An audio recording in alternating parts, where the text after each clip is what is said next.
Fantastic. And this is another fantastic episode of the Cambridge Times. Or reading. This is another fantastic episode of Reading Through the Cambridge Times with LB. Okay, now here we go. Yep, hi LB. She just waved. So now I'm going to zoom back. I have a camera. It's a phone camera. So that's what I'm going to be using today.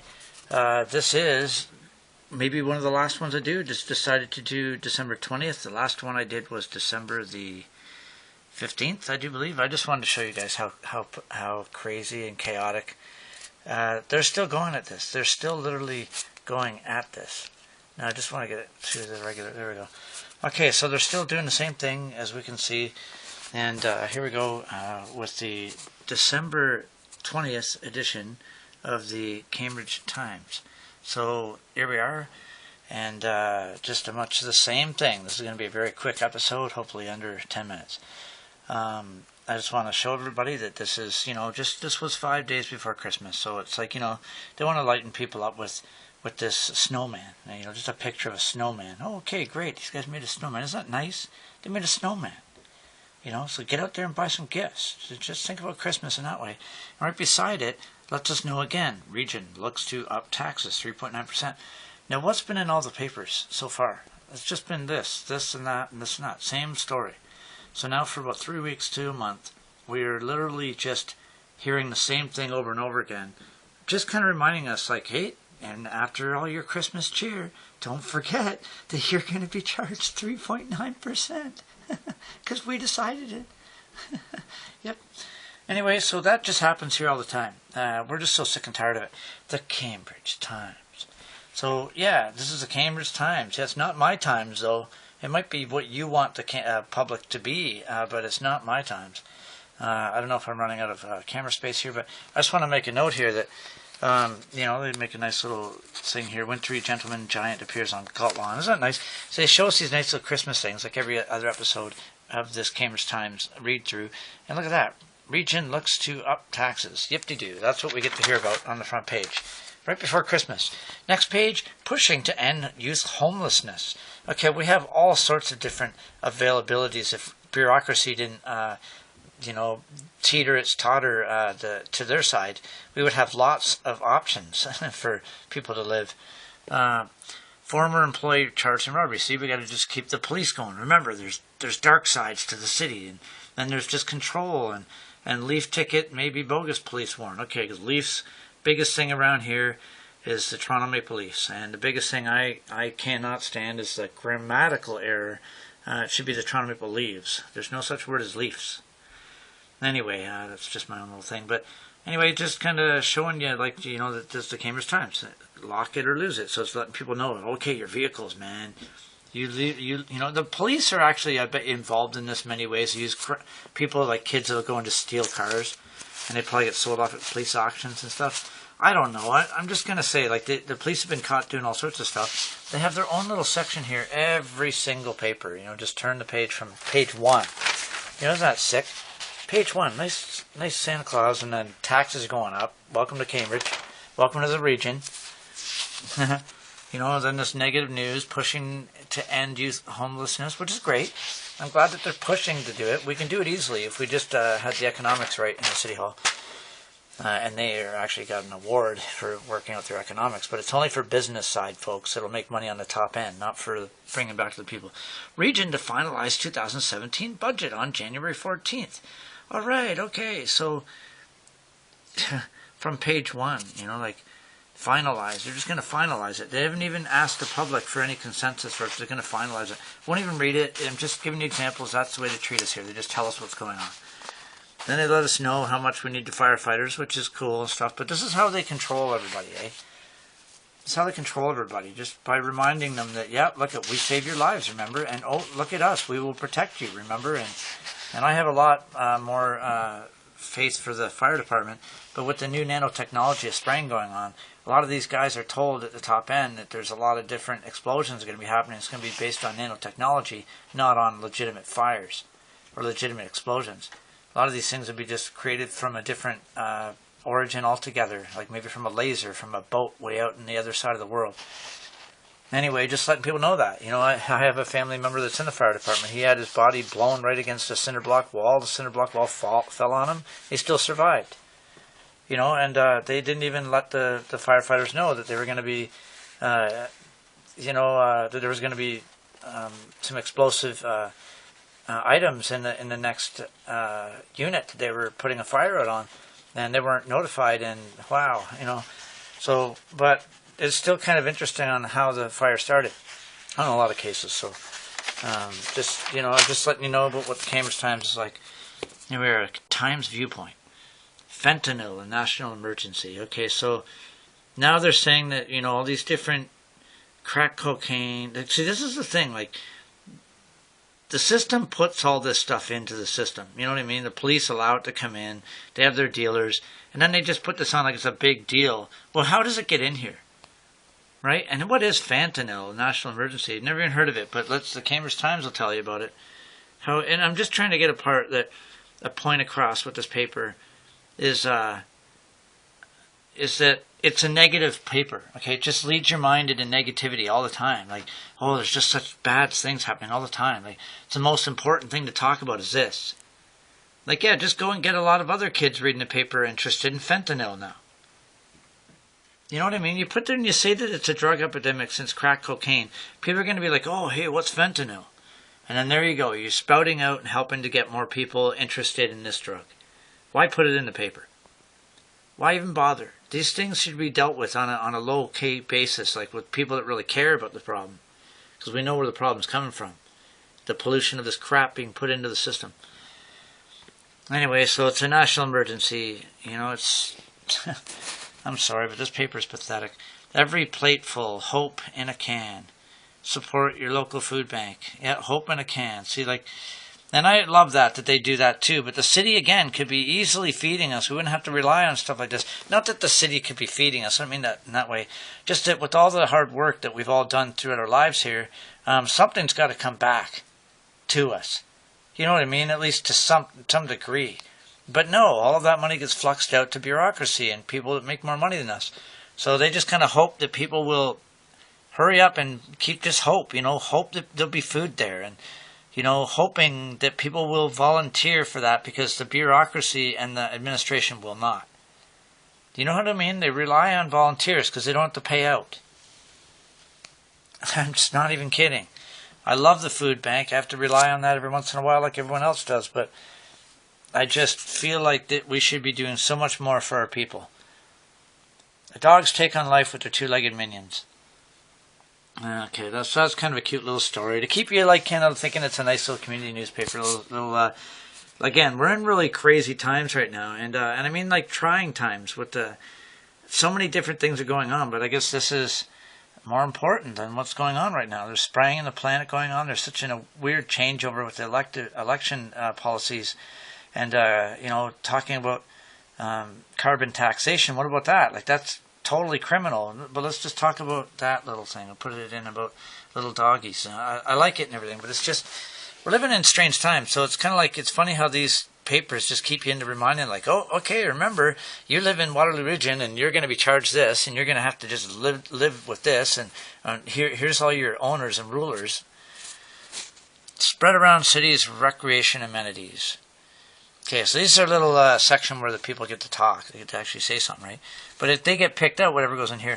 For a month and a half, I was trying to tell the Cambridge Times what happened at G20 in real time, and they didn't even tell anybody. I had to force them to put it in a month and a half later.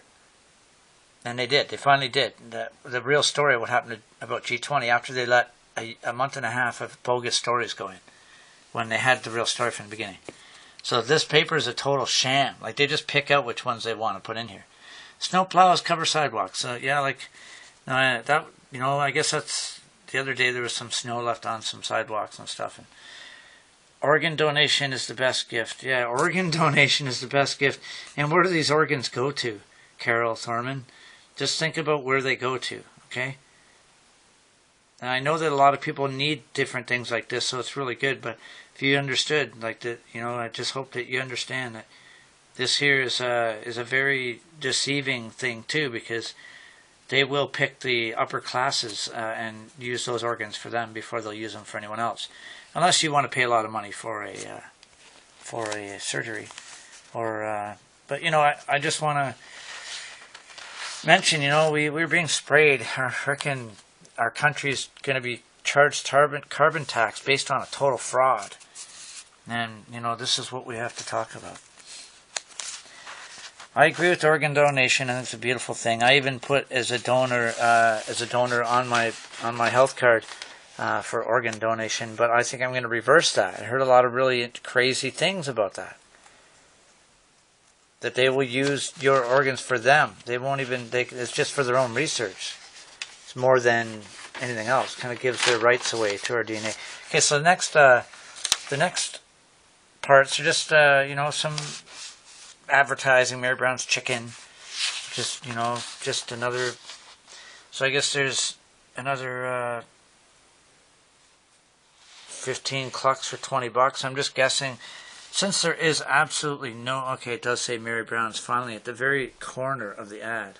MaryBrowns.com. But there's no other Mary Browns on here. Oh, there it is there. Sorry, okay, I guess I better get a grip. Made fresh. Okay, it doesn't even say Mary Brown's. Interesting. Okay, so just a bunch of ads on here. This is the Cambridge Times. And then recent snowfall, a good thing for GRCA. Yeah, I have actually a lot of things to say about that last snowfall. They sprayed all last week, so I want to know what was in the snowfall. I have to go and get some samples done. I still have some in the fridge. I need to look at them a lot sooner than now, but I like looking at samples under my microscope. Anyway, so recent snowfall, a good thing for RCA. Yeah, it is good because it helps to dump a blanket of much needed snow. Just got to make sure it's actually all snow. That would be really great. Aquajets Hall and 101. Okay, there's where the hockey section is. It just never stops. It's the same thing every single time. You go over to here and you'll see a hockey, and it's about 3 pages of sports every time, dedicated to sports. And these are the things that keep your mind away. And I used to play sports. I still like playing them. But you get involved in them so much where you just can't stop watching every game. Your passion is being totally manipulated and taken away from the other things in the world that are going on. Believe me, that's the only reason why it's going so that's why it's so promoted and so important, I guess, to the establishment to have arenas all the time, because they know it just takes your passion away from what's going on in the world, and just kind of makes it like a team thing or a game thing, right? And that's nice and everything, but there's politics going on behind all this stuff that's literally ruling our countries.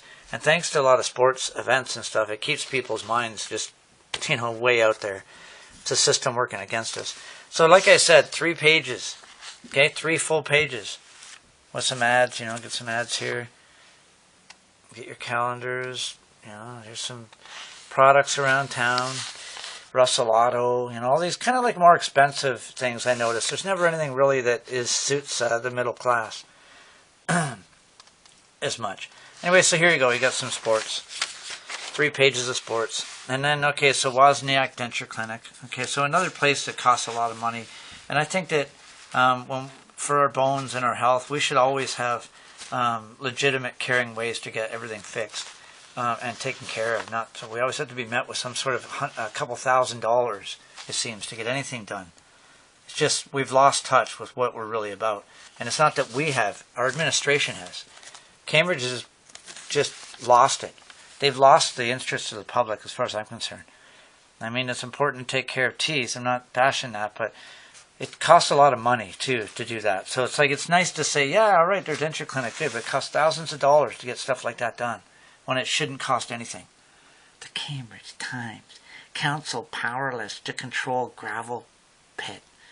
You know what I mean? That's what I mean.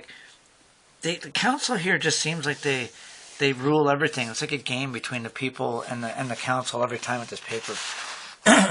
Adult snowman lit up with some bling. Okay, so that's the same as the beginning. So that was it. New GRT bus terminal at mall. So they have a new bus terminal at the mall, and it's right in front of the mall. You still got to walk across from this bus terminal, across a parking lot to get to the mall. The whole point of wanting the whole thing moved from the side of the mall was because the walk from around the back of the mall was so far to get from the side of the mall to the front and in. I thought that that's why this would be a good idea, But no, you get off at the stop here, but you still have to walk across the parking lot to get to the mall. So I thought elderly people are still going to have to walk in the blistery cold from here across. When at Fairview, they had their bus terminal right beside the mall where they can just walk right in. It's just unbelievable. They had it right beside their mall before, but they would never make an entrance. It just seems so stupid that they would go and do this when people still have to walk to go to the mall. Like a whole parking lot would away. Like, I don't know, man. I have to agree with the bus driver that told me one day that he thought it wasn't really worth it because it's just not worth it.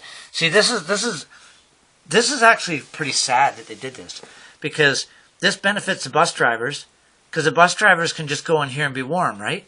From their break, they can just go in this platform and be warm, and I guess like you can too. You can sit there and be warm. But for people that are going to the mall, they can't just get out of their bus and go into a warm platform. They have to go across a cold parking lot.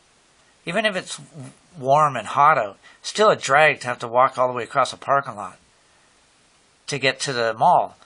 Why even put this here then if it's not even close to the mall still? That's what I don't get. It's only benefits the drivers. See, over before, the drivers would complain because they had to like run up this side of the wall, but they didn't have to go all the way around. They just had to go up to a door and go in the side thing, but all the public had to walk all the way around. And now the drivers get their own nice little thing to go by and just run in and grab their coffee or say hi to their buddies. And we still got to walk all the way across the parking lot. Or not we, but the people that go to the mall, I mean. Anyway, so I don't know. I thought it was a good idea at first, but when I found out it's almost further away, the walk might even be further away than where it was to get to the mall. In that case, I'm sorry, it's only suiting the bus drivers. That's it. It's only suiting the bus drivers, it's not suiting the public. That's my take on that. Okay, and the new JRT bus terminal at mall, this wasn't voted in either. This is just happening because of the non-voted in LRT. Official transit terminal opening ceremony to take place Wednesday. Okay, all right, great, right on, good. Now, did we ask for that? Did we get to decide where we were going to put it? Did the public get any sort of input whatsoever on what kind of dreary crap it's been to walk from the bus stop from before to go all the way around the building to go to the front of the mall in the cold, blistering cold? Drove us crazy. Then you guys announced you're going to make a new bus terminal and you make it further away from the mall. You guys are idiots. I'm sorry, but I think everyone in the City Hall and administration in Cambridge's City Hall should look past my eagerness of my voice and literally face what you reap, because you're gonna get it. You really are. You guys are all making the wrong decisions here, and I don't know if this is the Knights of Malta decisions, the military, but it sure looks like it. And here you go, classified. So there you go. Just kind of tells you again what the city's gonna do, how much you are pretty much at prey of their disposal. And, here's some articles for sale and some stuff that you could buy. Again, we have the death section, and I'm really blown away by how many deaths there are. Now, some of these are the same person, but now there's a lot of people dying at every... I'm saying I've never seen every paper, like Tuesday and Thursday and Saturday, and when you just scan through them, that there's this many deaths. There never used to be this many people dying, but because of the spraying in the sky, I bet you most of these are all heart-related, and it's the aluminum from the spray. We need to hold our administrations and health departments and environmental departments accountable for what they're doing. Like, this is just unbelievable. Energy Plus employees help to power United Way. Isn't that nice? United Way, also, like I said before, some other lady in the 15th video I did on the 15th December, the lady for the guest column was talking about giving money to the United Way. So, you know what I mean? I just find like that. Let's look at what we're doing, folks. United Way might not even be putting half their money into what you're giving them money for. I feel bad for all the people that have passed away in the last little while. Okay, Christmas Eve. Join us Christmas Eve at Calvary, Christmas story. And then a car thing. This is just so great. Thanks, Cambridge. We're all just dying to buy cars here in Cambridge. That's all it's about. Again, this paper just suits the military. That's it. It's a military paper. Alcoholics Anonymous to remind us that, yep, there's problems in the city. So then again, it kind of helps the police to justify their existence. If we had a chance, I should really start my own paper again and fight against these guys. I already did before, and I got my photocopier stolen from a City of Cambridge repair place. It was called The Color Positive, and it was in 1999 I started that, and the year 2000. I got my photocopier stolen from a Cambridge company. Isn't that interesting? I was in the paper for it and everything, and then shortly after, it was almost like, yeah, that's the guy, good, yeah, take his photocopier, ruin him. That's what Cambridge and Waterloo is here. You just try to do good here, and you get people that work against you. I worked as a radio show host for a show, Covert Reality, and I still do that on YouTube and stuff. Just kind of, it's a good name, it suits the purpose. I had a show in Waterloo, and Dan Keller, the VP of the station, is literally there to help money steer into the station due to bigger policy making. So when we were exposing geoengineering, he did whatever he could to get me out of there and to bother me so much that I wouldn't be able to stand it. And he even went and got David Keith and to come on to an interview to bash the show I was on. He's a VP of the same radio station I had a show at. Weird, when the president of the station gave me the show in the first place. That after 6 months and 24 episodes, we did some damage. So I want to thank Nat Persaud for that. Persaud, or however you pronounce your last name. I want to say thank you to you, Nat, for letting me do that for the public. And we got a lot of good interviews and a lot of good things on there. But to suspend us just shows how pathetic and rotten that is. Because you just suspended us for reasons that were, I don't think, strong enough whatsoever. Okay, one being that I mentioned that there may be people in the Syrian refugees that may come in and infiltrate and smash stuff up. That's not that's not wrong to say that. That happens many times. It's already happened. So just saying what's already happened. And the other reason was that I was slandering, professors like David Keith. Yeah, right. By saying evil, they said that I called them evil, so that's slander. So yeah, those are the two reasons I got suspended for 3 months, Covert Reality. But really, I got suspended for 3 months because policies are being made right now, and we were doing so much damage that I'm suspended till March 1st after all the policies are set into place. That's why I'm suspended till then. I won't be going back to 100.3 FM though. So I'll be doing whatever I can to make sure that people understand how that station really works.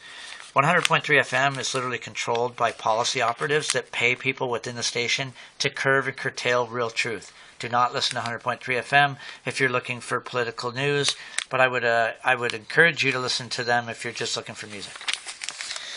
So anyway, that was it pretty much, and this concludes the December 20th edition, and I know I'm falling behind a bit, but there it is. Thank you. Have a good